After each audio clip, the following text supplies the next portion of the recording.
ბიზნეს მედია საქართველო. წარმოგიდგენთ.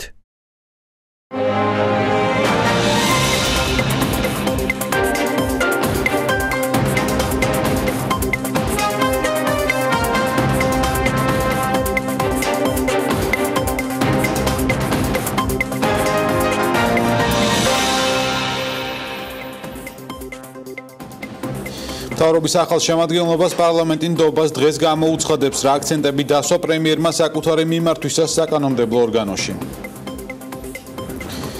კომუნიკაციების ეროვნულმა კომისიამ ინტერნეტის ხარისხის კონტროლის სისტემის შესყიდვის მიზნით ტენდერი გამოაცხადა, როგორ აპირებს ბაზარზე ინტერნეტის ხარისხის გაკონტროლებას კომუნიკაციების ეროვნული კომისია.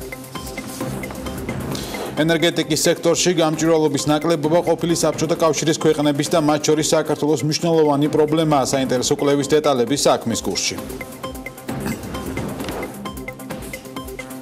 შუადღემშვიდობის საქმის კურსი იწყებს თქვენთვის პირდაპირ ეთერში მუშაობას და ამას ბექა ბაციკაძე წარმოგიდგენთ. გვიყურებთ TV+-ს და გვისმენთ ჩვენი პარტნიორი რადიოების თბილისის და ჰერეთის საშუალებით 93-სა და 5-ზე და 102-სა და 8-ზე.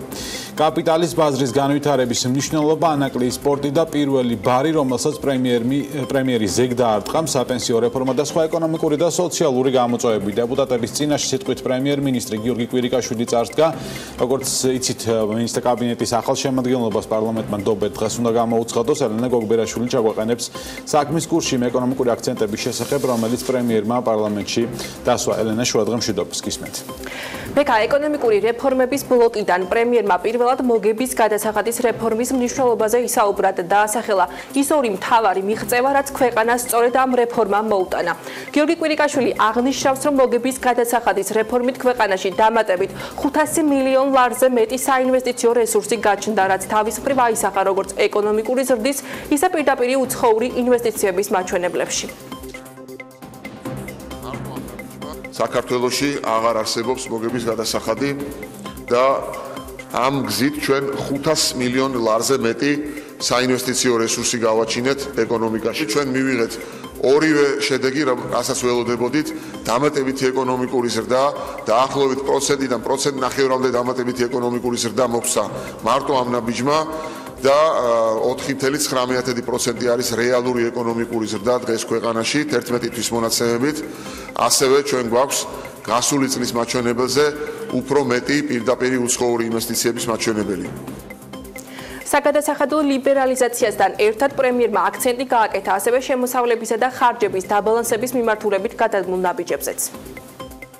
იმისათვის, რომ ჩვენ 2017 წლის შემოსავლები ხარჯებთან დაგვებალანსებინა და ჩამოსულიყავით 3%-იან საბიუჯეტო დეფიციტზე, როგორც ჩვენ ამას საუბრობდით მოლაპარაკებაში ვიყავით სავალუტო ფონდთან, ჩვენ მოგვიწია ორი ნაბიჯის გადადგმა, ერთი 140 მილიონი ლარით შევამცირეთ მთავრობის ადმინისტრაციული ხარჯები, მათ შორის 100 მილიონი ლარი იყო სახელმწიფო ხარჯი, 40 მილიონი ლარი იყო ადმინისტრაციული ხარჯი და ამასთან ერთად მოგვიწია სააქციზო გადასახადის შემოღება, ანუ არაპირდაპირიდან პირდაპირი გადასახადის შემოღება, ეს იყო საწოლზე, თამბაქოზე და სათამაშო ბიზნესზე.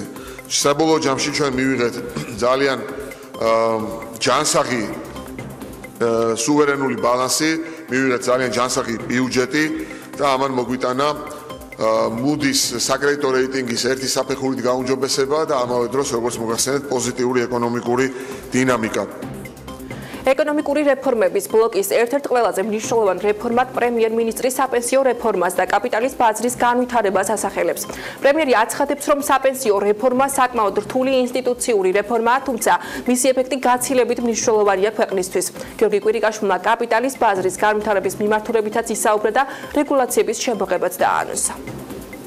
ეს არის რთული რეფორმა, უდიდესი ინსტიტუციური მასშტაბით და ეს არის რეფორმა, რომლის გადადინების ეფექტები არის ძალიან მნიშვნელოვანი. ის არა მხოლოდ უზრუნველყოფს დღეიდან 15-20 წლის შემდეგ მომავალი პენსიონერების ღირსეულ სიბერეს, არამედ იგი ასევე დააგროვებს ყოველწლიურად ასეულ მილიონობით გრძელვადიან საინვესტიციო რესურსს ადგილობრივ ვალუტაში, რომელიც ჩაისხმევა ეკონომიკაში და გახდება ახალი ძრავა ეკონომიკური განვითარების. Ჩვენ გეგმავთ, რომ შევცვალოთ რეგულაციები, საფონდო ბაზარი გახდეს უფრო ინტეგრირებული ევროპულ საფონდო პლატფორმებთან და გლობალურ კასტოდიუმის ქსელებთან იმისათვის, რომ ადგილობრივი ფასიანი ქაღალდები, რომლებიც საქართველოში უნდა იყოს იმისათვის, რომ საფონდო ბაზრიდან, ბოდიში საპენსიო რეფორმიდან დაგროვილი რესურსი აითვისოს. კიდევ ერთი საკითხი, რაზეც თავის გამოსვლაში პრემიერ-მინისტრმა აქცენტი გააკეთა, თავისუფალი სავაჭრო ქსელის განვითარებას ეხება. გიორგი კვირიკაშვილმა ისაუბრა როგორც ევროკავშირთან, ისე 1 იანვრიდან უკვე ჩინეთთან თავისუფალი ვაჭრობის ეკონომიკურ ეფექტზე. იმისთვის, რომ არ მოხდეს ადგილობრივი წარმოების დაზიანება, პრემიერმა ასევე დაანონსა, რომ უახლოეს პერიოდში პარლამენტში ანტიდემპინგური კანონპროექტის წარდგინება მოხდება.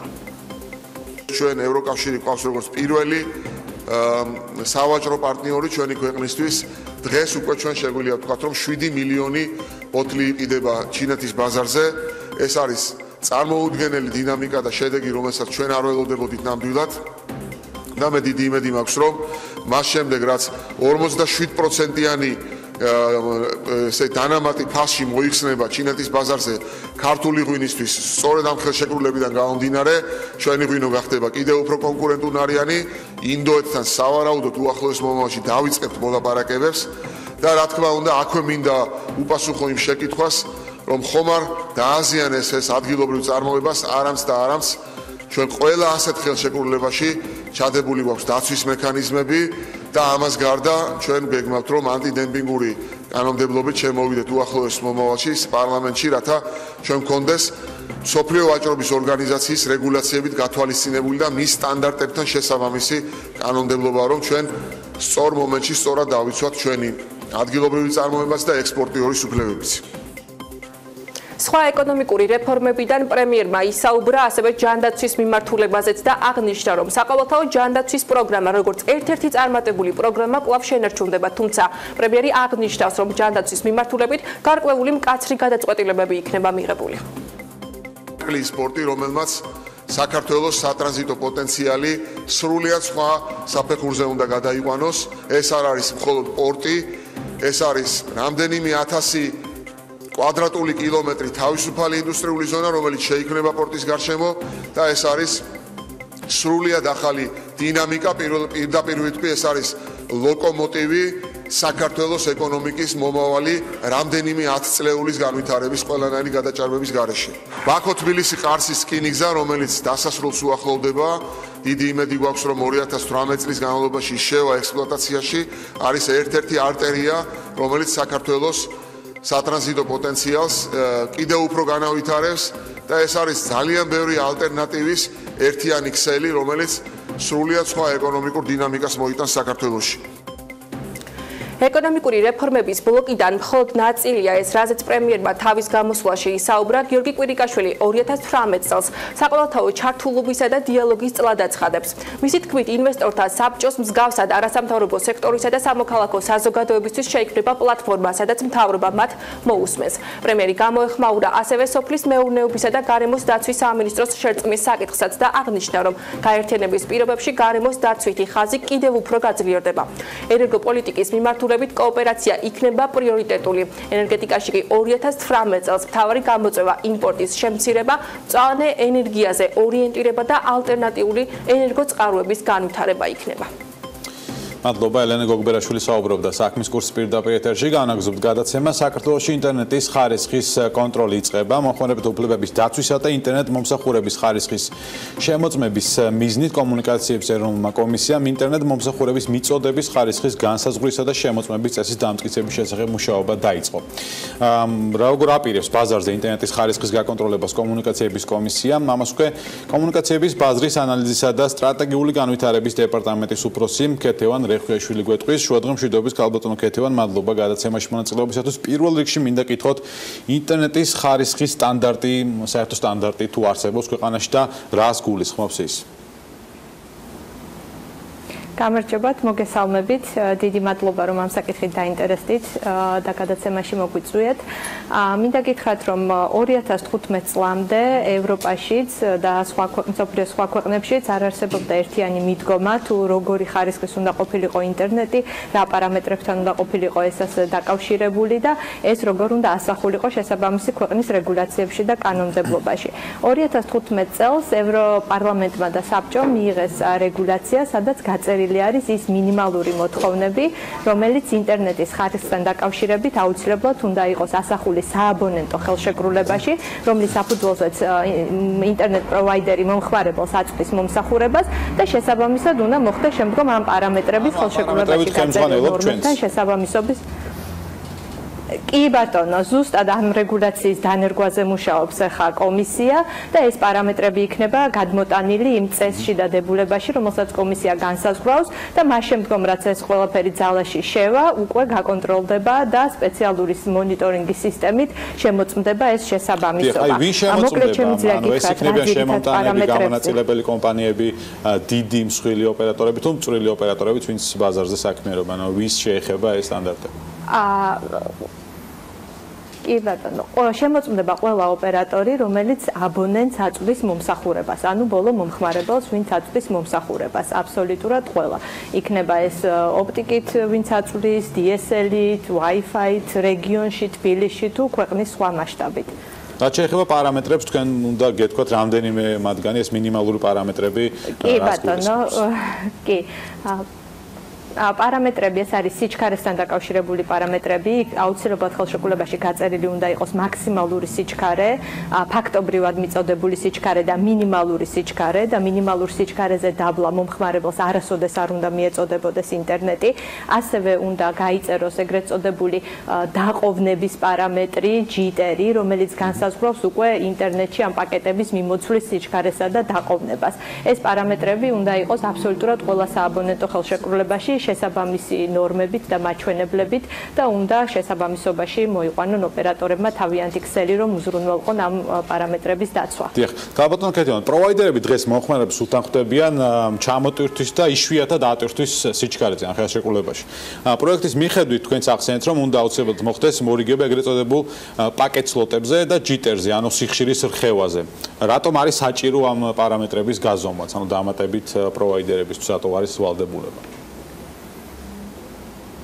კი ბატონო, იმიტომ რომ ETSIS ეს არის ორგანიზაცია, რომელიც ევროპაში განსაზღვრავს ამ ტექნიკურ სტანდარტებს და ასევე ITU-ს, ანუ საერთაშორისო სატელეკომუნიკაციო კავშირის მიხედვით, ეს სტანდარტები არის დადგენილი და გაწერილი და ეს არის ის მაჩვენებლები, რომლებიც ზუსტადაც რომ უზრუნველყოფს ხარისხიან მომსახურებას, ანუ ხარისხიან ინტერნეტს, რომ არ იყოს წყვეტა, რომ არ იყოს დაყოვნება, რომ არ იყოს კავშირის დაკარგვა და ასე შემდეგ. დღევანდელი ხელშეკრულებები არის საკმაოდ მრავალფეროვანი, ანუ მომხმარებელთა რეგლამენტით გათვალისწინებული არის ზოგადი პარამეტრები, რასაც ხელშეკრულება უნდა აკმაყოფილებდეს, მაგრამ თქვენ შეხვდებით, რომ მაგალითად ოპტიკის შემთხვევაში, როდესაც მომსახურება მომხმარებელს მიეწოდება ოპტიკით, ხელშეკრულებაში ნათლად არის განსაზღვრული სიჩქარე და დაფიქსირებული არის კონკრეტული რიცხვი, მაგრამ მაგალითად DSL-ის შემთხვევაში მომხმარებელს აქვს ესეთი მაგალითად შეთანხმება ხელშეკრულებაში, ვთქვათ 2 მეგაბიტიდან 5 მეგაბიტამდე და ოპერატორს შეუძლია აი ამ შუალედში ნებისმიერი სიჩქარე მიაწოდოს მომხმარებელს. მაშინ როცა რადიკალურად იცვლება მისი,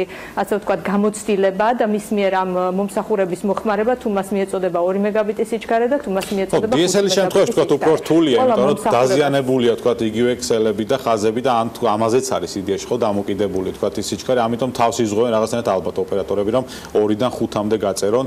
ანუ აღარ მოხდება ესე, ვთქვათ, 2-დან 5-მდე ეს გაწერა, თუ პირდაპირ ჩაწერონ თქო მაქსიმუმ 5 და მინიმუმ თქო 4.5. ანუ ასეთ დონეზე ჩავა ეს პარამეტრები და ეს კონტროლის მექანიზმები. დიახ, თქვენ მართალი ბრძანდებით, ზუსტად რომ ზუსტად უნდა იყოს გაწერილი და მომხმარებელმა ზუსტად უნდა იცოდეს, რა სიჩქარე მიეწოდება მას, რა მომსახურება, რაში იხდის ის ამ საფასურს, რომელსაც იხდის და რა შემთხვევაში შეუძლია მას ამასთან დაკავშირებით კომისიას მიმართოს საჩივრით, ან მიმართოს ოპერატორს და მოითხოვოს მისგან შესაბამისი მომსახურება. მაგალითად, DSL-ის შემთხვევაში ვიცით, რომ არსებობს ხაზები, რომელსაც ფიზიკურად და ტექნიკურად არ აქვს იმის საშუალება, რომ რაღაცა კონკრეტულ სიჩქარეზე მეტი გაატაროს და შესაბამისად ეს აუცილებლად უნდა იყოს აბონენტისთვის მიწოდებული ამ შესახებ ინფორმაცია და მას არ უნდა ქონდეს ასეთი შუალედური პაკეტი, რომლის შემთხვევაშიც შესაძლებელია რომ ფასი ხდიდეს სიტყვაზე 5 მეგაბიტისას და ამ დროს მუდმივად მიეწოდებოდეს 2 მეგაბიტი. რაიმე ტიპის კომუნიკაცია თუ იყო ბიზნესთან, მათ თუ ექნებათ დრო იმისთვის, რომ აი ამ რეგულაციებს მოერგონ, ჩვენ ვახსენეთ თქო ის ხაზები, რომელსაც არ შეუძლია ფიზიკურად რომ გაატაროს თქო კონკრეტული სიჩქარის ინტერნეტი, ანუ თუ ექნება დრო რომ თქო მოახდინონ მოდერნიზება, რაღაც ინფრასტრუქტურული ასე თქო სამუშაოები გაატარონ, მანამ სანამ იქნებიან სანქციების ქვეშ მოქცეულნი სამოქმედება ეს სტანდარტები. კი ბატონო, უპირველეს ყოვლისა მინდა ვთქვა, რომ ამ შემთხვევაში ამ დებულებით არ არის რაიმე სანქციაზე საუბარი. ამ დებულებით უბრალოდ იმ შემთხვევაში თუ მომხმარებელს არ მიეწოდება ხელშეკრულებით გათვალისწინებული მომსახურება, ის უფლებამოსილი იქნება მიმართოს ოპერატორს და მისგან მოითხოვოს გარკვეული ქმედებები, მათ შორის თანხის ანაზღაურება, ან პაკეტის შეცვლა, ან ხელშეკრულების პირგასამტეხლოს და ჯარიმის გარეშე შეწყვეტა. და ასევე ჩვენ დიდი ხანია დაახლოებით 1 თვის წინ დავიწყეთ ამაზე კომუნიკაცია. პირველადი დოკუმენტი გამოქვეყნდა ამ ეტაპზე, ჯერ საჯარო ადმინისტრაციული წარმოებაც არ დაწყებულა, იმიტომ რომ ჩვენ ველოდებით ოპერატორებისგან შენიშვნას, რამდენიმე მათგანმა უკვე წარმოადგინა თავისი მოსაზრება, რომელიც აუცილებლად იქნება გათვალისწინებული და უკვე ერთობლივი დახვეწის შემთხვევაში დაიწყებს კომისია საჯარო ადმინისტრაციულ წარმოებას ამ დოკუმენტის დამტკიცებას. ანუ ბიზნესთან შეხვედრებით გარკვეული იყო და იგეგმება კიდევ მათი შენიშვნების თქო გათვალისწინებას რაც შეიძლება. კი ბატონო, გაახორციელდა. კი ბატონო, შედგა ერთი შეხვედრა კომისიაში და ასევე მას შემდეგ რაც წარმოდგენილი იქნება კომენტარები უმეტესი ოპერატორებისგან, გაიმართება მეორე შეხვედრა და ჩვენ მუდმივ სამუშაო პროცესში ვართ. კი ბატონო, დიდი მადლობა. ქეთევან რეხვიაშვილი გვერდებოდა პირდაპირ ეთერში. მადლობა მას გადაცემაში მონაწილეობისათვის და განვაგრძობთ ეთერს. ნენსკრას ჰიდროელექტროსადგურის პროექტის განმახორციელებელი კომპანია სვანეთის რეგიონის 2 თემში, ჭუბერსა და ნაკრაში თემის განვითარების პროგრამას ახორციელებს, რომლის ჯამური ბიუჯეტი 4 მილიონი დოლარია, როგორც კომპანიაში აცხადებენ, პროექტის მიზანს რეგიონის მდგრადი ეკონომიკური განვითარების ხელშეწყობა და მოსახლეობისთვის მეტი საშუალებების შექმნა წარმოადგენს. სწორედ ამ მიზნის მისაღწევად მესტიის მუნიციპალიტეტის სოფლების ჭუბერისა და ნაკრას მოსახლეობის საჭიროებათა შეფასების საფუძველზე შემუშავდა თემის განვითარების პროგრამა. უფრო კონკრეტულად, რას მოიცავს პროგრამა, რას ითხოვენ ადგილობრივები და როგორ მიიღება გადაწყვეტილებები. ვნახოთ თელარა გელანტიას და გიორგი ჟივიძის სიუჟეტი. მცირე და საშუალო ბიზნესის განვითარების ხელშეწყობა, საჭირო უნარჩვევების ამაღლება, მცირე ინფრასტრუქტურული პროექტები. ეს იმ მიმართულებების არასრული ჩამონათვალია, რომელსაც თემის განვითარების პროგრამა მოიცავს. პროექტისთვის გამოყოფილი 4 მილიონი დოლარის მაქსიმალურად ეფექტიანად და დემოკრატიულად განკარგვისთვის ჭუბერისა და ნაკრის თემის მოსახლეობის მონაწილეობით 42 წევრიანი საბჭო შეიქმნა. წევრების 25%-ს ქალბატონები შეადგენენ. საბჭოს მთავარი ფუნქცია კი ინვესტორ კომპანიასა და თემებს შორის კომუნიკაციის უზრუნველყოფაა. კომიტეტის შეკრება ხდება საჭიროებისამებრ, ეს შეიძლება იყოს კვირაში ერთხელ, თვეში 4-ჯერ, 5-ჯერ. ეს დამოკიდებულია იმაზე თუ რა საკითხი არის გადასაწყვეტი.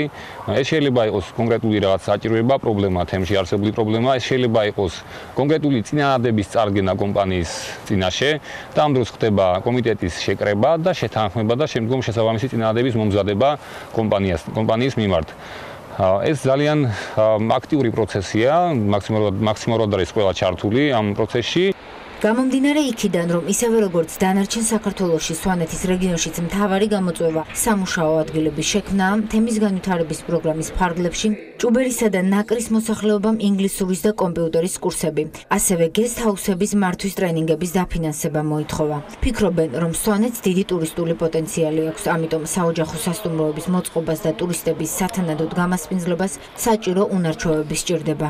უცხოენ ერთ-ერთი პრიორიტეტი არის ამ უცხოელისთან თქვათ ურთიერთობაში ან საქმის ასე ვთქვათ წინწაზღევაში. ახალგაზრდობა ძალიან ისეთ მდგომარეობაშია, რომ ყველას უნდა სოფლიდან წასვლა და ჩვენ გვინდა რომ აქ დასაქმება იყოს სოფელში, რომ ახალგაზრდობა გაჩერდეს და რამით იყოს დასაქმებული. თუ აპიროთ მონაწილეობა მიიღოთ შერჩევაში რომ ისწავლოთ? რა თქმა უნდა, თავისთავად. ძალიან დიდი სურვილი მაქვს, რომ რა ვიცი, ტრენინგებიც გავიარო და დავსაქმე რაღაცნაირად. ლაშა ცინდელიანი ტრენინგების გავლას მალე შეძლებს, რადგან როგორც ნენსკრას ჰიდროელექტროსადგურის პროექტის განმახორციელებელ კომპანიაში აცხადებენ. ადგილობრივების მეტი კომფორტისთვის ნაკრასში უკვე მიმდინარეობს სასწავლო ცენტრის კეთილმოწყობა და აღჭურვა. ხოლო ჭუბერში ინგლისურის და გესტჰაუსების მართვის კურსები უკვე დაწყებულია. მალე დაიწყება კომპიუტერული პროგრამების შემსწავლელი უფასო კურსებიც, რომლის კონკურსშიც პროფესიულმა კოლეჯმა 11-მა გაიმარჯვა. ჩვენ მივიღეთ ამ კონკურსში მონაწილეობა. ეს გახლავთ ერთი წლის მანძილზე ორთვიანი პროგრამები, ძირითადად ნაკრა ჭუბერის მოსახლეობისთვის, ადგილობრივი მოსახლეობის გადამზადება. თვითონ ესეთი გიგანტი დამსაქმებელი რეგიონში მართლა აი არ ვიცი, მოსახლეობისთვის ისეთი ის იქნება, რომ შესაძლებლობა ექნება განსაკუთრებით იმ ქვედა ნაწილში, ხეობის ქვედა ნაწილში მოსახლეობისთვის, აი დასაქმებაც, ზოგადად თვითონ იმ ხეობის განვითარება, მოსახლეობის ადგილზე დამაგრება და არ ექნება მიგრაციასაც თავისთავად შეწყდება ეს მიგრაცია. პირიქით მე მგონი შემოდის უკვე მოსახლეობა და დაინტერესებულია რომ იქ ადგილზე დაბრუნდეს თავის ფუძეზე და დამკვიდრდეს. გარდა საგანმანათლებლო კურსების სახეობის მოსახლეობამ თემის განვითარების პროგრამის ფარგლებში სხვა სოციალური პროექტების დაფინანსებაც მოითხოვა. მოვითხოვეთ სახნავსათესი ტრაქტორი, რომელიც ხნას გაგვიადვილებს, დავხნავთ თავის დროზე, აღარ დაგვაგვიანდება. მერე ისეთი ტრაქტორია მოთხოვნილი, რომელიც თიბვასაც შეძლებს, დაპრესვას თივისას და ასე შემდეგ. მრჩეველთა საბჭოსთვის ჯერ არ უთქვამს, მაგრამ ჭუბერის ცენტრში სალონის გახსნას გეგმავს მაია მოდებაძე. როგორც გვიყვება, ჯერ კლიენტებს სახლში იღებს, მაგრამ სურვილთა მზარდი რიცხვი ბიზნესის გაფართოებისკენ უბიძგებს. ამიტომ ფინანსური მხარდაჭერის მისაღებად აპირებს თემის განვითარების პროგრამის შესაძლებლობები გამოიყენოს. მოვალი წლიდან ვაპირებს, რომ ცალკე შენობა ავაშენოთ და იქ უფრო კარგი გარემო შევქმნათ და გავზარდოთ კიდევ უფრო ეს ამ ცალკე რო იყოს მანიკურსა სპეციალისტი და იმასაც ითხოვენ კოსმეტოლოგს. თემის განვითარების პროგრამის ერთ-ერთი მიმართულებაა მცირე ინფრასტრუქტურული პროექტებიც. მესტიის მუნიციპალიტეტის მერიის ინფრასტრუქტურის არქიტექტურისა და ურბანული განვითარების სამსახურის უფროსი გვანცა ჯაფარიძეც ამბობს, რომ ადგილობრივი ბიუჯეტიდან ჭუბერის ცენტრალური გზის 4 კილომეტრიანი მონაკვეთის რეაბილიტაცია განხორციელდა, მაგრამ სოფლების შიდა გზები ავარიულ მდგომარეობაშია. მოსახლეობის პირველი თხოვნა და მოთხოვნაც თუ შეიძლება ითქვას არის შიდა გზების რეაბილიტაცია. ჩემი ინფორმაციით, ნენსკრა ჰესის პროექტის განხორციელების პერიოდში იგეგმება ამ გზების რეაბილიტაცია, ან პირველ რიგში მოხდება გაფართოება გზების. ნენსკრას ჰიდროელექტროსადგურის პროექტის განმახორციელებელი კომპანიის მიერ თემის განვითარების პროგრამის ფარგლებში გამოყოფილი 4 მილიონი დოლარი ჭუბერისა და ნაკრის ხეობებში მომდევნო 5 წლის განმავლობაში დაიხარჯება. და თემაზე საუბარს უკვე ნანა ბერძენიშვილთან ნენსკრა ჰესის პროექტის გარემოს დაცვისა და სოციალური ჯგუფის ხელმძღვანელის მოადგილესთან ერთად განვგზავთ. შუადღე მშვიდობის გალბატონ ნანა, მადლობა გადაცემაში მონაწილეობისთვის. პირველ რიგში დეტალურად იყო თემის განვითარების პროგრამაზე საუბარი სიუჟეტში, ამიტომ ცოტა დრო გვაქვს და მინდა რომ პირდაპირ განათლებაზე გადავიდეთ. ამ კუთხით როგორ ეხმარებით მოსახლეობას, მცირე და საშუალო ბიზნესს და შეგვიძლია შემდეგ საომალო გეგმებზეც ვისაუბროთ. დიდი მადლობა ბექა სტუდიაში მოწვევისთვის. მე ვესალმები თქვენს მაყურებელს. სულ ორი სიტყვით მე შევეხებოდი იმას, თუ როგორ მოხდა საერთოდ თემის განვითარების პროგრამის ჩამოყალიბება. მასში გაერთიანებული არის 4 ძირითადი მიმართულება. ესენი გახლავთ მცირე და საშუალო ზომის ინფრასტრუქტურული პროექტები, სწრაფად განხორციელებადი პროექტები, გვაქვს მცირე და საშუალო ბიზნესის ხელშეწყობა და ერთ-ერთი მსუყე კომპონენტი ამ ჩვენი პროგრამის გახლავთ განათლება. თავისთავად განათლების კომპონენტი თავის ხრივ ისახავს მიზანს იმისა, რომ ხელი შეუწყოს ადგილობრივ მოსახლეობას სამამულო დასაქმებაში. სიუჟეტიც იყო ნახსენები, რომ დასაქმების პრობლემა ძალიან მნიშვნელოვნად დგას ადგილობრივ მოსახლეობის წინაშე. შესაბამისად, ჩვენ ვთავაზობთ ადგილობრივ მოსახლეობას ინგლისურის, ასევე კომპიუტერის გადამზადების კურსებს და გარდა ამისა, უახლოეს მომავალში ჩვენ გვინდა ადგილობრივ მოსახლეობას შევთავაზოთ კონკრეტული ტექნიკური გადამზადების უნარჩვევების ამაღლების კურსები. რა მიმართულებით? მიმართულებები ამ წუთისთვის ჩვენ რამოდენიმე ტექნიკურ კოლეჯთან გვაქვს მოლაპარაკებები და ამ მოლაპარაკებების შედეგად და სამშენებლო გუნდის მოთხოვნის შედეგად დაახლოებით ვფიქრობთ იქნება 4-5 ძირითადი მიმართულება და მოხდება ადამიანების გადამზადება. ეს ინტერესი არის, ანუ ეს ინტერესი დაინახეთ და ამიტომ გადაწყვეტეთ. ორივე ხეობაში, ჭუბარსა და ნაკრაში ინტერესი არის ძალიან დიდი. ჩვენ არაერთ გზის შევხვდით, როგორც ადგილობრივ მოსახლეობას, ასევე თვითმმართველობის ორგანოების წარმომადგენლებს და ყველა ცალსახად ამბობს, რომ დასაქმების პრიორიტეტი არის ძალიან მნიშვნელოვანი და ძალიან ხშირად ბექა ესეთი საკითხია. ადგილობრივ მცხოვრებს აქვთ გარკვეული უნარჩვევები, უბრალოდ პრობლემაა ისინი ვერ წარუდგენენ დამსაქმებელ შესაბამის სერტიფიკატს. და სწორედ გადამზადების პროგრამის ერთ-ერთი მნიშვნელოვანი ნაწილია ის, რომ სერტიფიცირებული პროგრამები შევთავაზოთ ადგილობრივ მოსახლეობას იმისთვის, რომ გაიზარდოს მათი, ასე ვთქვათ, კონკურენტ უნარიანობა. კი ბატონო. 2018 წელი ამ კუთხით ბევრი ადამიანი გვიყურებს და საინტერესო იქნება გაგრძელდება თუ არა პროექტები. თქვით, რომ ახალი კომპონენტიც ემატება, ანუ პირიქით ძლიერდება ეს მიმართულება და არა მარტო განათლების, ეს სხვა მიმართულები თუ იქნება რაიმე სიახლეები 2018 წელს. რასაც გამოვყოფთ 2018 წლის კომპონენტთაგან იქნებოდა მცირე და საშუალო ბიზნესის ხელშეწყობა. პროპორციულად ამაზე საკმაოდ მნიშვნელოვანი თანხა არის გადანაწილებული და კომპანიის ხედვა არის ის, რომ ადგილობრივ მოსახლეობას ხელი შეუწყოს როგორც არსებული ბიზნესების განვითარებაში, ასევე რაღაც ახალი მიმართულებების განსაზღვრაში.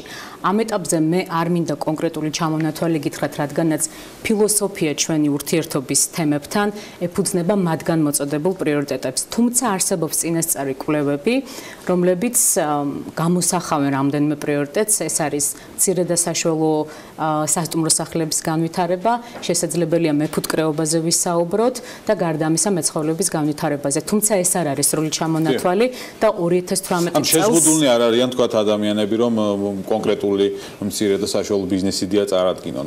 მხოლოდ არის რაღაც გარკვეული პრიორიტეტები, მაგრამ შეზღუდულნი არ არიან. ხო შეიძლება სხვა სახის ბიზნესს ასე თქვათ დაფინანსდეს. აბსოლუტურად შეზღუდვა არ არსებობს. პროგრამის ძირითადი მიზანი არის მაქსიმალურად კონტექსტზე ორიენტირებული პროექტების განხორციელება. სიუჯეტში ჩვენ ნახეთ ახალგაზრდა ქალბატონი, რომელსაც აქვს თავისი სალონი და თუ კი იდეა იქნება გამართლებული და ის დაამტკიცებს, რომ ეს არის მომგებიანი საქმე, შესაძლებელია მსგავსი ტიპის მცირე ბიზნესის განვითარებაც განვიხილოთ. ძალიან კარგი წარმატებები, დიდი მადლობა გადაცემაში მონაწილეობისათვის. ნანა ბერძენიშვილი იყო საქმის კურსის პირდაპირ ეთერში სტუმრად და ამ წუთებში ევროკავშირის საქართველოს ბიზნეს საბჭოს მიერ დაფუძნებული სპეციალური ენერგოკომისიის პრეზენტაცია იმართება, როგორც UGBC-დან საქმის კურსს მოაწოდეს ინფორმაცია. კომისიის ძირითადი მიზანი ინვესტიციების მოზიდვა და საქართველოში გაუმუშავებულ ელექტროენერგიის საზღვარგარეთ ექსპორტირების ხელშეწყობის საკითხებზე მუშაობა. აღნიშნულ საკითხებზე ბიზნეს საბჭოსა და ენერგოსექტორის წარმომადგენლები მრგვალი მაგიდის გარშემო ამ წუთებში მსჯელობენ და პირველი ადგილიდან სანდრო ჭუმბურიძე გვერდება. შუადღემში დოის ბატონო სანდრო, მადლობა გადაცემაში მონაწილეობისთვის. შეხვედრის შესახებ რომ მოგვიყვეთ, რა თემებზე მიდის მრგვალი მაგიდის გარშემო მსჯელობა, რა კონკრეტული პრობლემები და საკითხები დაისახა დღეს? იცით, აი მე ცოტა შორიდან დავიწყებ. 3-4 კვირის წინ ევროკავშირის საქართველოს ბიზნეს საბჭოს ბორდის შემადგენლობამ გადაწყვიტა დაეფუძნებინა ენერგოკომისია, რომელიც დაეხმარებოდა ენერგოსექტორს რიგი საკითხების გარკვევაში, მოგვარებაში და თქვათ განხილვაში. მე ვფიქრობ, რომ დღევანდელი შეხვედრა არის ძალიან საინტერესო, ვინაიდან 30-მდე ენერგოკომპანია ესწრება ჩვენ შეხვედრას. ჩვენ მივაწოდეთ ინფორმაცია თუ რა გვაქვს დაგეგმილი, რისთვის შეიქმნა ეს ენერგოკომისია და რა პერსპექტივები აქვს აი ამ თანამშრომლობას. პირველ რიგში აღვნიშნეთ, რომ აუცილებელია საკანონმდებლო ინიციატივების უფრო კაფეოდ გაჟღერება, დახვეწა იმ კანონმდებლობის, რომელიც ჩვენ დღესდღეობით გვაქვს. არ არის ცუდი, მე პირდაპირ გეტყვით, მაგრამ საჭიროებს მაინც უფრო მეტად ევროპულ სტანდარტებთან მიყვანა, უფრო დახვეწა, ეს ერთი თემა. ასევე საუბარი შეეხო ენერგოკონფერენციას, რომელიც 2018 წელს ევროკავშირის საქართველოს ბიზნეს საბჭო ატარებს თბილისში, სადაც მოწვეული იქნებიან რეგიონის ენერგოსექტორის წარმომადგენლები, განხილული იქნება რამოდენიმე თემატური საკითხი. ეხლა დღეს მე მზად არა ვარ, რომ გითხრათ ზუსტად რა საკითხები იქნება, მაგრამ სადღაც დაახლოებით აპრილის თვეში ჩვენ გვექნება უკვე თემატიკა, ასე რომ შეგვიძლია ინფორმაცია მოგაწოდოთ და მესამე საკითხი ეს არის სავარაუდოდ მე ვიზახი პერსპექტივაში 4-5 წლის შემდგომ, როდესაც საქართველოს ზაფხულის პერიოდში და უკვე აქ მცირე რაოდენობით უკვე დღესაც აქ ჭარბი ელექტროენერგია, აი ამ ელექტროენერგიის ექსპორტის პერსპექტივები, თქვათ, ევროპულ ქვეყნებში. იყო თუ არა ბატონო სანდრო საუბარი ინვესტიციებზე? ამ ეტაპზე არის ამ საინვესტიციო გარემოს გაუმჯობესების აუცილებლობაზე არის საუბარი. რა თქმა უნდა, საკანონმდებლო ცვლილებები მიცემს ძალიან კარგ დავარქვათ ესეთ წინასწარ პირობას ინვესტორების მოზიდვისთვის, ვინაიდან რეალურად სწორედ კანონმდებლობაზეა დაფუძნებული ინვესტორის გადაწყვეტილება. ვინაიდან მან უნდა იცოდეს, რომ გრძელვადიანი ტარიფი არსებობს, დაუშვათ ეს ტარიფების თემა მათთვის ძალიან მნიშვნელოვანია და განსაზღვროს მისი ჩადებული ინვესტიცია საქართველოში თუ როგორი მომგებიანი იქნება მისთვის. ამიტომ საკანონმდებლო ცვლილებები პლუს სატარიფო პოლიტიკა, რომელსაც სენეკი სხვათა შორის საკმაოდ წარმატებულად ატარებს, კიდევ ერთი გარანტია იქნება იმისა, რომ უფრო მეტი დავარქვათ ინვესტორი გამოჩნდეს საქართველოში, რომელიც მე ვიტყოდი საკმაოდ საინტერესო ხაბია ელექტროენერგიის წარმოებისთვის, ვინაიდან ჩვენი რესურსები ჰიდრო მიმართულებით არის უნიკალური. მე ვიტყოდი ასე რომ გამოცდილება ამ შემთხვევაში ევროპული, იმიტომ რომ ჩვენ გულისხმობთ ევროპულ სტრუქტურებთან თანამშრომლობასთან, ევროპის ქარტიასთან თანამშრომლობას, ასევე ევროკავშირის სტრუქტურებთან თანამშრომლობას ამ მიმართულებით და პლუს ინვესტორთა ესეთი მე ვიტყოდი საინტერესო ინტერვენცია საქართველოში მიცემს ჩვენ ქვეყანას გარანტიას იმისა, რომ ის იყოს ენერგო არა მარტო მწარმოებელი, არამედ ენერგო დავარქვათ პროვაიდერი, ანუ გაყიდოს, მიაწოდოს ელექტროენერგია საზღვარგარეთ. ბატონო სანდრო, მსხვილ პროექტებზეც მინდა კითხოთ, რამდენიმე წუთის წინ საუბრობდით ნესკრახესთან დაკავშირებითაც. იყო თუ არა საუბარი მსხვილ პროექტებზე, იგივე ნესკრას სადგურის ჰესის მშენებლობა, ამდენად მნიშვნელოვანია ქვეყნის. იცით რა, აი მე პირდაპირ გეტყვით ეხა რომ არ იმას ვქნა გადავაჭარბოთ, ჩვენ აიხლა დავიწყეთ დაახლოებით 20 წუთია ეს ხდომა, 9 საათია, ასე რომ აქამდე ჯერ არ მივსულვართ, მაგრამ ეხა პროცესი მიდის, ჩვენ მოლაპარაკებების ისა გვაქვს, რა ქვია, აითელი დავარქვათ წინ პერიოდი, ასე რომ რა თქმა უნდა ეს საკითხიც იქნება, მაგრამ ჯერჯერობით ეს აი ამ საკითხებამდე არ მივსულვართ. თქვენი დამოკიდებულება თქვათ როგორია მსხვილ პროექტებთან მიმართებაში, აი ნესკრას მაგალითზე რომ ავიღოთ, ფიქრობთ თუ არა ზოგიერთი ენერგეტიკოს ფიქრობს, რომ მსხვილ პროექტებს ჯობს პატარა ჰესების მშენებლობა და ამით განვითარება თქვათ ქვეყნის ენერგო უსაფრთხოებისა და ამაზე თქვათ ფიქრობთ თუ არა რომ მსხვილი პროექტებიც საჭიროა? მე ნამდვილად არა ვარ. ბექა, მე ექსპერტი ამ დარგში ნამდვილად არა ვარ, მაგრამ ჩემი აი ესეთი მწირი გამოცდილებით შემიძლია გითხრათ, რომ რა თქმა უნდა მცირე ზომის პროექტები ძალიან მომგებიანია, მაგრამ რამოდენიმე მსხვილი პროექტი ალბათ, რომელიც ეს იქნება თქვათ გარემოს დაცვის სამინისტროდან, ექსპერტებისგან, თქვათ იგივე უფლება და ნებადართული, აგრეთვე ჩვენი ქვეყნის დავარქვათ გეოგრაფიული ინტერესებიდან გამომდინარე და ბუნებრივი ინტერესებიდან გამომდინარე, რა თქმა უნდა დიდი პროექტი შეიძლება, რატომაც არა, თუ ის არაფერს არ აზიანებს და არაფუჭებს, აქ ყველაფერი ერთად უნდა იყოს გათვალისწინებული, იგივე თუნდაც ჩვენი მოსახლეობის ინტერესი, ბუნების დაცვის გარემოს თქვათ, იგივე მიმართულებები და ინტერესები, თუ კი ეს იქნება დაცული, მაშინ რატომაც არა შეიძლება ჰარმონიულად იგივე დიდი ამ შემთხვევაში პროექტის განხორციელდეს. მაგრამ კონკრეტულად ეხლა მე ნამდვილად არა ვარ ექსპერტი, ვერ გეტყვით ეხლა ზუსტად ასეთ იმას. დიდი მადლობა სანდრო ჭუმბურიძე საუბრობდა საქმის კურსის პირდაპირ ეთერში, მადლობა მას და კიდევ დაუბრუნდებით შეხვედრას და ენერგეტიკის თემაზე განვაგრძობთ საუბარს გადაცემის მეორე ბლოკშიც, რეკლამის შემდეგ დაგიბრუნდებით რამდენიმე წუთში დროებით.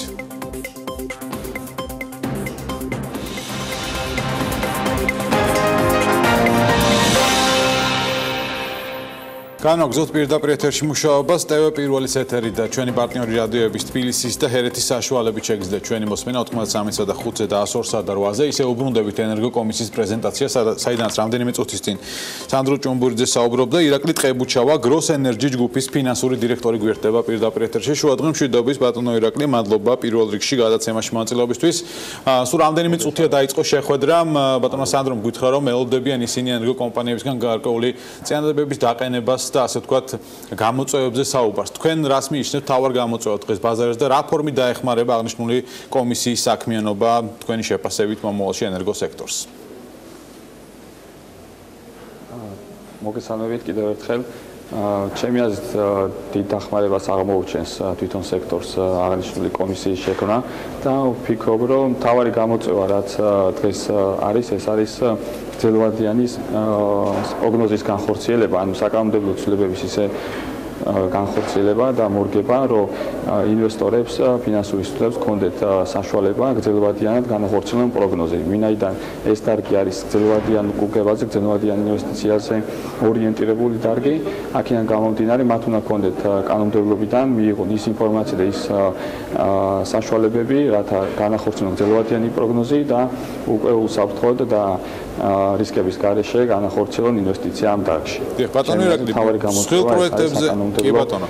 სრულყოფა. საკანონმდებლო ცვლილებები და სრულყოფა და ჰარმონიზაცია. სრულ პროექტებზე თქვენ ასე ვთქვათ რა მოსაზრება გჭირდებათ თუ არა ქვეყანას მსხვილი პროექტები, მაგათ იგივე როგორც ნესკრახეთის მშენებლობა. მსგავსი მსხვილი პროექტები თუ შეგვიძლია ჩვენ რომ ენერგო დამოუკიდებლობას და უსაფრთხოებას მივახციოთ და ვიყოთ ასე ვთქვათ ექსპორტიორიც გარკვეულ ნაწილში. დიახ.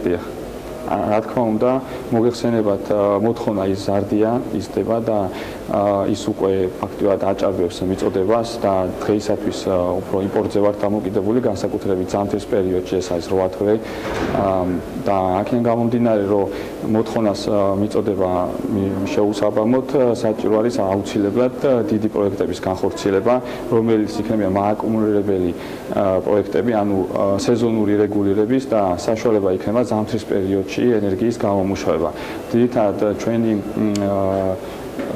ენერგიის წყარო უფრო მეტად აწარმოებს ზაფხულის პერიოდში და ეს დიდი ჰესები თავის კაშხლებით საშუალებას მოგცემს, რომ მოხდეს წყლის რეგულირება, წყლის შენახვა და ზამთრის პერიოდში მისი გამოყენება, როდესაც ქვეყანას აქვს დეფიციტი და ქვეყანა ახორციელებს იმპორტს.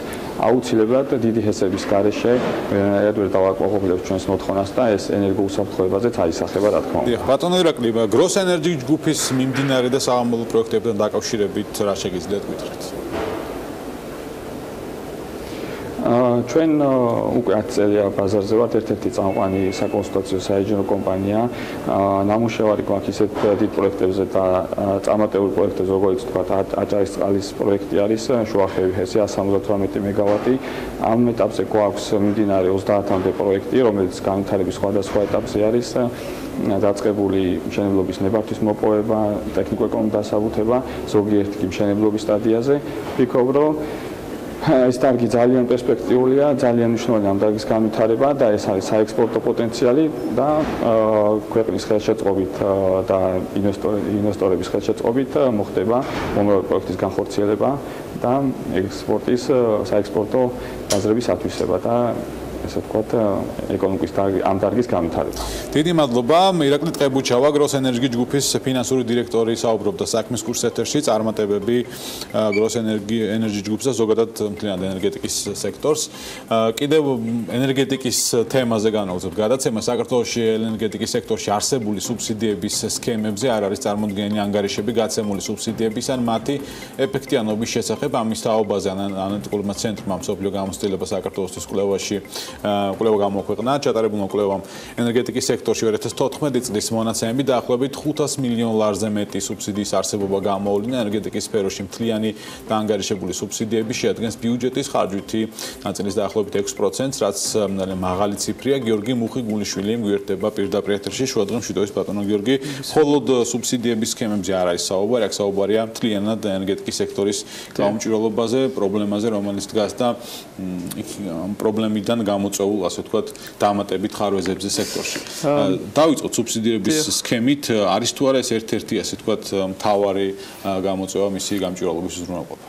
კი, დაგეთანხმებით, გამომდინარე იქიდან, რომ ჩვენ წელს ჩავატარეთ კვლევა ენერგეტიკული ინფორმაციისა და მონაცემების გამჭვირვალობის და ხელმისაწვდომობის შესახებ, რაც არის ერთ-ერთი მთავარი მოთხოვნა ევროკავშირისთან ასოცირების ხელშეკრულების და ენერგეტიკულ გაერთიანების საქართველოს გაწევრიანების შედეგად აღებული ვალდებულებებისგან გამომდინარე. და ამ კვლევის თანახმად ერთ-ერთი მთავარი გამოწვევა სწორედ არის ის, რომ ინფორმაცია და მონაცემები ენერგეტიკული სუბსიდიების შესახებ ძირითად შემთხვევაში ეს არის გაუმჭვირვალე, არ არის ხელმისაწვდომი, მსგავსი ანგარიშები არ არსებობს. ჩვენი ორგანიზაცია იყო პირველი, რომელმაც 2015 წელს დაიწყო ამ საკითხზე მუშაობა, იმისაც რომ იდენტიფიცირება მოგვეხდინა რა სქემები არსებობს ენერგეტიკაში სუბსიდირების შესახებ და რამდენად ეფექტური არის მათი მოქმედება. ინფორმაციის გარკვეული მონაცემზე ხელმისაწვდომიდან გამომდინარე ჩვენ მხოლოდ ნაწილი იდენტიფიცირება მოვახდინეთ. დავიწყოთ იმით, რომ ერთ-ერთი მთავარი წყარო ეს არის გაზის ფასის სუბსიდირება თბოსადგურებისთვის და გამონაწილებელი კომპანიებისთვის, შემდგომში უკვე ელექტროენერგიის განაწილების მხრივ, ანუ ჩვენ საბაზრო ფასზე ნაკლებ ფასად ვაწვდით თბოსადგურებს ელექტროენერგიას იმისათვის, რომ მოვახდინოთ ელექტროენერგიის სუბსიდირება საბოლოო საყოფაცხოვრებო მომხმარებლებისთვის. გარდა ამისა არის სხვადასხვა სქემები, ეს არის ვთქვათ მთიანი რაიონების, სვანეთი, ყაზბეგის მუნიციპალიტეტი, მათი სუბსიდირება ელექტროენერგიისა და გაზის მოხმარების, ასევე იყო თბილისის შემთხვევაში წლების განმავლობაში ხდებოდა მთელი თბილისის მოსახლეობის სუბსიდირება, დაახლოებით ეს იყო 25 ვაუჩერები, დიახ, ეს იყო 25 მილიონიანი წლიური სუბსიდია, თუმცა ამის შესახებ რამდენად ეფექტური იყო ეს სუბსიდირების სქემები, არანაირი კვლევა და ვთქვათ ანალიზი არ ყოფილა არც სახელმწიფო ორგანოების მხრიდან,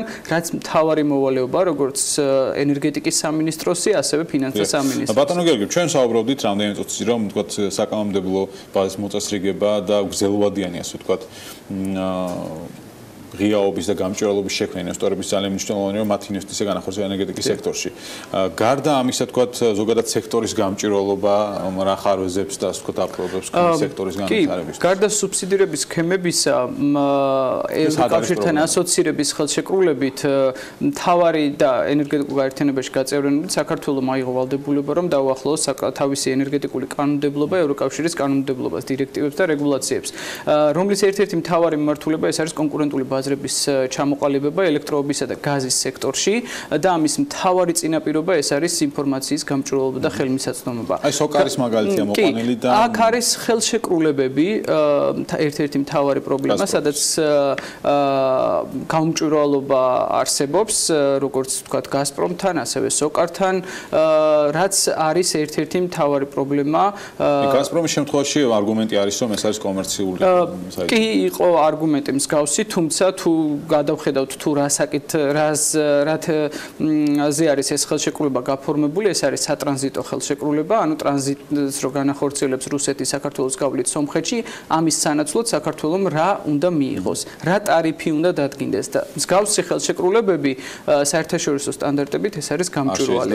არ შეიძლება იყოს კომერციული საიდუმლო, საბითუმოზე დაგეთანხმებით, საბითუმო ხელშეკრულებები გაზის შესყიდვასთან დაკავშირებით ხშირ შემთხვევაში არის კონფიდენციალური, მაგრამ სატრანზიტო ხელშეკრულებები, ტარიფი ტრანზიტზე ეს არის გამჭვირვალე. დიდი მადლობა ბატონო გიორგი, სამწუხაროდ მეტი დრო არ გვაქვს, ძალიან საინტერესო კვლევა ზოგადად სექტორის განვითარებისთვის.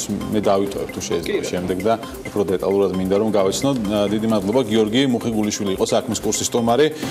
გადაცემა ამით დასრულებულია 22 საათი და 45 წუთი შევხვდებით ერთმანეთს დროებით.